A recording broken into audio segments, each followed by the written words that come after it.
The hangar deck of the USS Carl Vinson was a symphony of controlled chaos.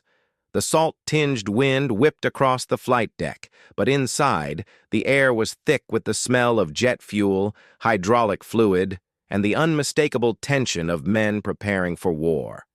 A contingent of Navy SEALs, their faces painted in muted greens and browns, stood in a loose formation near a bulkhead.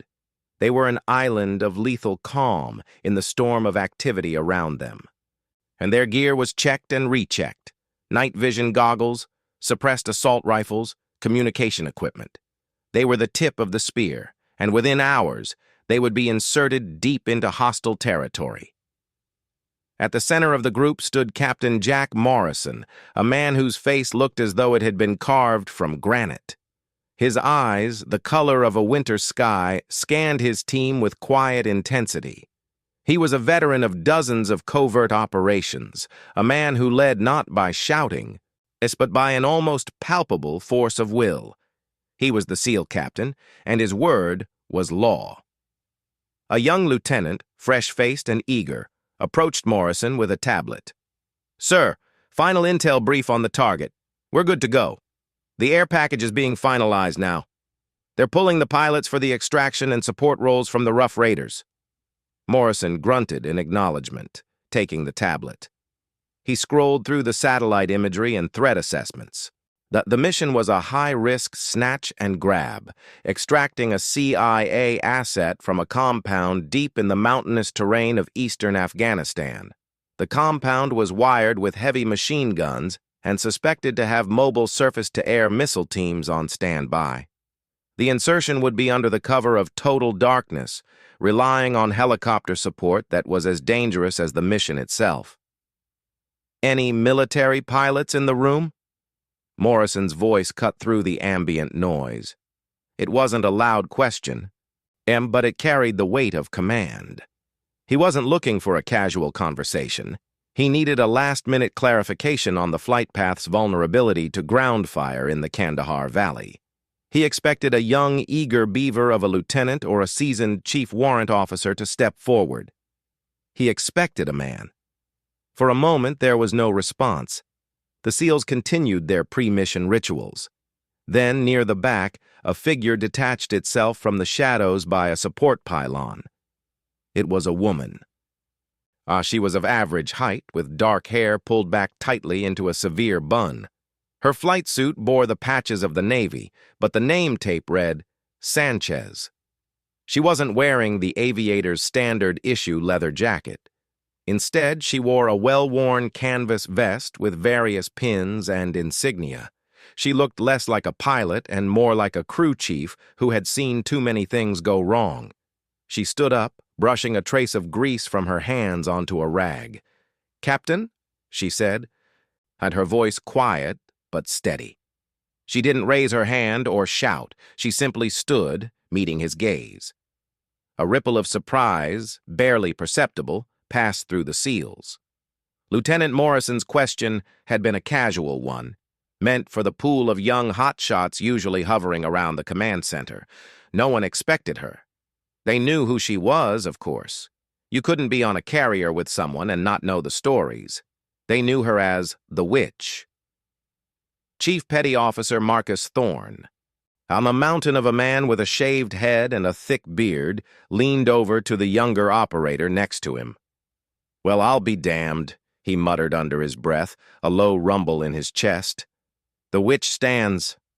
The younger operator, a man named Jensen, looked confused. "The Witch? Who's that?" Thorne kept his eyes on the woman. "That, Jensen, is Lieutenant Commander Elena Sanchez, the best damn landing signal officer and rescue pilot the Navy has. Oh, and the most avoided woman on this boat." Morrison, to his credit, showed no surprise. He simply nodded. "Lieutenant Commander. Good. I need a sanity check on the ingress route for the extract. The maps show a clear path, but the topographical intel is from 3 months ago. I want to know if the terrain masks the approach from the valley floor." Sanchez walked forward, her steps confident and unhurried. As she passed the SEALs, they subtly shifted, creating a wider berth than necessary. It wasn't just respect for an officer, It was something else, a superstition, a wariness. The story of the witch was Hangar Bay legend. They said she had a sixth sense about aircraft. As a landing signal officer, LSO, she was responsible for guiding pilots onto the pitching, rolling deck of the carrier at night, in bad weather, often with combat damage. They said she could hear an engine misfire from 100 yards away, and that she could tell a pilot's mental state just by the sound of his voice over the radio. The official story was that she had waved off a Hornet 3 seconds before its engine exploded, saving the pilot's life. The unofficial story, the one whispered in the berthing compartments, was that she had felt something wrong, that she had seen a shadow on the plane that wasn't there, a premonition that defied logic. Hence, the nickname. It wasn't meant as a compliment.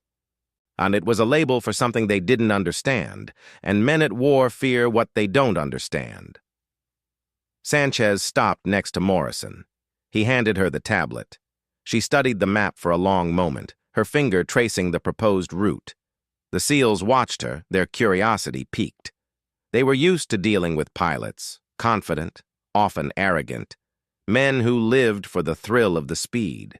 This woman was different. She had an aura of intense, quiet competence, and a stillness that rivaled their own. "This route," she said finally, pointing at a specific ridgeline on the digital map, "is a coffin with a view." The bluntness was startling. Morrison raised an eyebrow. "Explain." "Look at the elevation changes here and here." She zoomed in on the map. "You're planning to fly low to avoid radar, which is smart, but the terrain folds create a perfect acoustic channel. Any noise you make, and a Black Hawk, even at its quietest, makes a lot of noise, will bounce off these rock faces and amplify downwards. Every goat herder and Taliban spotter in a 10-mile radius will hear you coming an hour before you get there. You might as well paint a target on the fuselage and sound a bugle." She swiped to a different topographical layer. "If you want to survive, you need to come in from the northwest. It's a longer route by 12 minutes, which I know you hate. But see this dry riverbed? It's a natural acoustic shadow. The ridges block the sound. You fly nap of the earth through that wadi, you'll be on top of them before they know you're there. It's tighter flying. The margins are razor thin, but it's the difference between a mission and a memorial service." Morrison looked at the map, then back at her. He wasn't used to being contradicted, especially not by a non-operator. But her logic was sound. It was the kind of tactical thinking he expected from his own team leaders. "Why, and if we take small arms fire in that wadi, we're sitting ducks in a narrow canyon." Sanchez didn't flinch. "If you take fire in that wadi, you pop smoke and go to full power. You get out of the canyon and head for these flats." She pointed to a small plateau. "But you won't take fire there. It's a graveyard. Literally. An old burial ground. The locals are too superstitious to go there at night. It's the last place they'd expect you." Thorne, the big chief, let out a low whistle. "Damn. My captain, she's got an answer for everything." Sanchez finally looked at the SEALs, her gaze resting on Thorne. "It's my job, Chief. I don't just fly the plane. I own the mission. If you fail, I fail. And I don't like failing." Morrison stared at her for a long, hard second. He saw no arrogance, no need to prove herself. He saw only pure, distilled competence. He made a decision. "Lieutenant Commander, are you current on night ops in mountainous terrain?" "I have 2,000 hours in theater, Captain, most of them at night. I've pulled more people out of burning holes in the ground than I care to count." "Good, because as of now, you're not just advising. You're flying the primary extraction bird for this mission." The silence that followed was absolute. The SEALs looked at each other. Flying the extraction was the most dangerous job. It meant hovering in a hot zone, a massive, vulnerable target, while they loaded the asset and themselves. It required a pilot with ice in their veins. They had just insulted her by calling her a witch, by avoiding her, and now she was being asked to hold their lives in her hands. Jensen, the young operator, looked at Thorne. Is that allowed?" Thorne just shook his head, a grin spreading across his face. "Son, on this boat. The captain just made it aloud." The night of the mission was ink black. The moon was a sliver, hidden behind thick cloud cover. In the cockpit of the MH-60 Black Hawk, Sanchez's face was illuminated only by the eerie green glow of her night vision goggles and the instrument panels. Her hands were steady on the cyclic and collective. Behind her, the cabin was packed with the SEALs, their faces taut with focus. The flight in was exactly as she predicted. She skimmed the Black Hawk over the dry riverbed, the rotor blades seemingly close enough to clip the canyon walls. The ride was gut-wrenching, as a constant series of sharp banks and sudden drops. But the radio stayed silent. No alerts, no enemy fire. "1 minute," she called back to the cabin. "LZ is hot and dark." They flared over the compound walls, the Black Hawk touching down for mere seconds. The SEALs poured out, a silent flood of violence. Sanchez pulled pitch, the helicopter surging back into the air, climbing to a holding pattern high above, a guardian angel in the darkness. Then the waiting began. And the radio crackled with intense whispered reports. "Contact! Contact! We're taking fire from the north building!" The mission had gone loud. For 20 minutes, Sanchez orbited, her eyes scanning the infrared spectrum for heat signatures, her ears tuned to the chaos of the ground fight. She heard Morrison's calm voice directing his men. She heard the shouts, the explosions, the frantic calls for support, and then the words every rescue pilot dreads. Eagle Actual to extract. "Hi, we are Winchester. I say again, Winchester. We have the package, but we have 2 wounded. Need immediate extract. LZ is hot. Repeat, LZ is very hot. Multiple automatic weapons and RPGs." It was the call. The compound was a hornet's nest.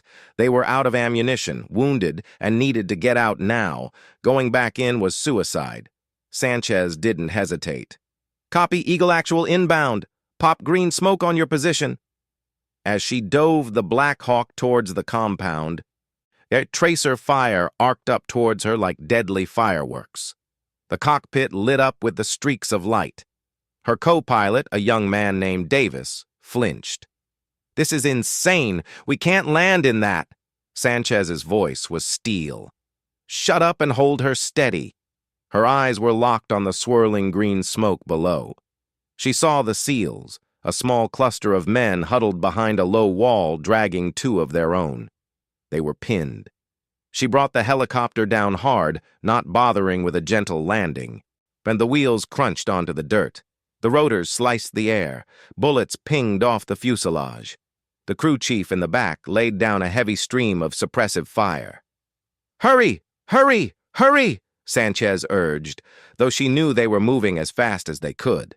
The SEALs scrambled aboard, dragging the wounded. Thorne was the last one in, firing his rifle one-handed as he backed up the ramp.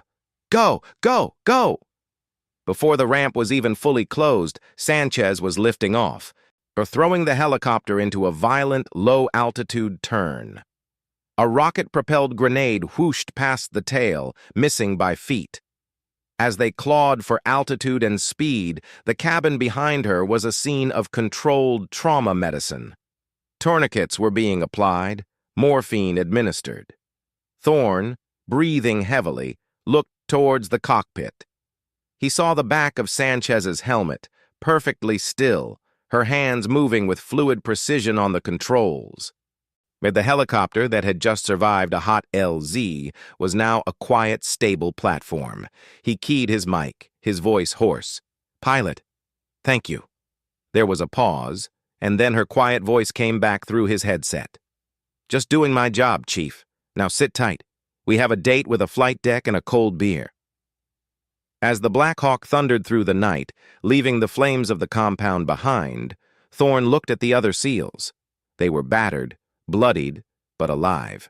And he thought of the hangar bay, of the whispers, of the way they had all kept their distance from the witch. He looked at Morrison, who was tying off a tourniquet on his own arm, his face pale. Morrison met his gaze and gave a slight, almost imperceptible nod. They had learned a profound lesson that night. Courage didn't always roar. Sometimes, at the end of the day, courage was the quiet voice at the end of the radio saying, "I'll go back in." And it didn't matter if that voice belonged to a man or a woman. It only mattered that it was there. The witch had saved them all, and she had done it not with magic, but with a mastery of her craft that bordered on the miraculous. She was no witch. She was the best pilot on the ship, and from that night on, they never called her anything but Lieutenant Commander Sanchez.